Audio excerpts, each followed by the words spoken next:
Today I wanted to take another bike ride to visit an important site in Palo Alto. Starting at my office at WeWork, this will be a 1.9-mile ride that will take 10 minutes, and our destination is the garage where William Hewlett and David Packard started their company, Hewlett-Packard. To make this video shorter than 10 minutes, I will speed up the video. I will also minimize the video in the corner of the screen since I haven't figured out yet how to use a combination of camera and Premiere Pro software to create stable bike videos. The reason I wanted to make this video is to help explain why I chose Palo Alto when I decided to move to Silicon Valley. I came to Silicon Valley to advance my research in machine learning and artificial intelligence so I can achieve more with my tech-based nonprofit work. I chose Palo Alto because it is the birthplace of Silicon Valley and the heart of Silicon Valley, and it all started in 1939. Through the early 1900s, the valley along San Francisco Bay was farmland. Fruit was the major crop, and Santa Clara Valley was considered the prune capital of the world.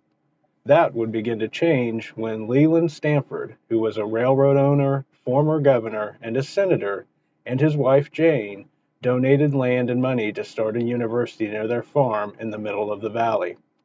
Stanford University officially opened in 1891 with Leland's focus on creating the Harvard of the West, with a determination to promote applied knowledge and entrepreneurship. The city of Palo Alto would become home to the university's faculty, staff, and students, and the city officially incorporated 3 years after the university opened. Fast forward 50 years, and Stanford had become one of the country's top universities with a highly respected engineering program. One of the professors in that program was Ted Terman, who had a vision for the area around Stanford becoming home of technology and innovation as the country transitioned out of the industrial age and began the technology revolution. To promote that vision, Terman began to encourage his engineering students to forgo leaving the area for jobs at established companies and instead begin starting their own companies.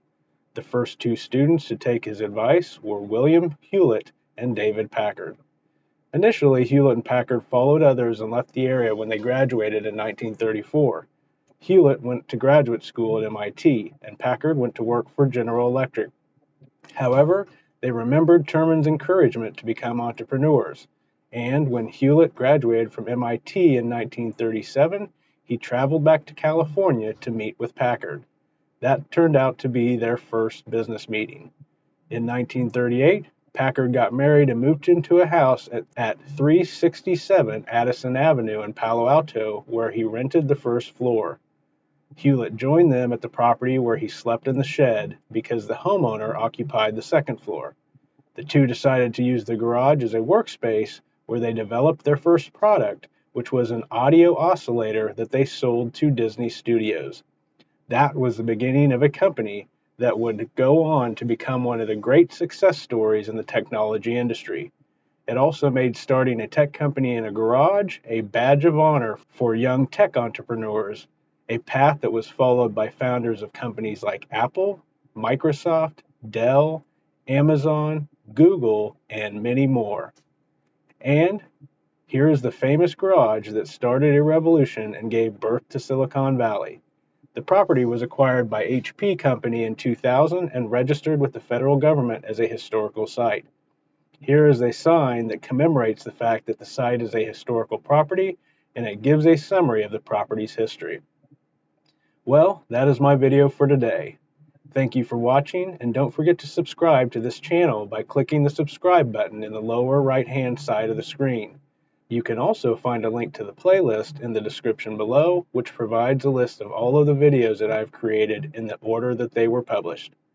Thank you again for watching, and I will see you in the next video.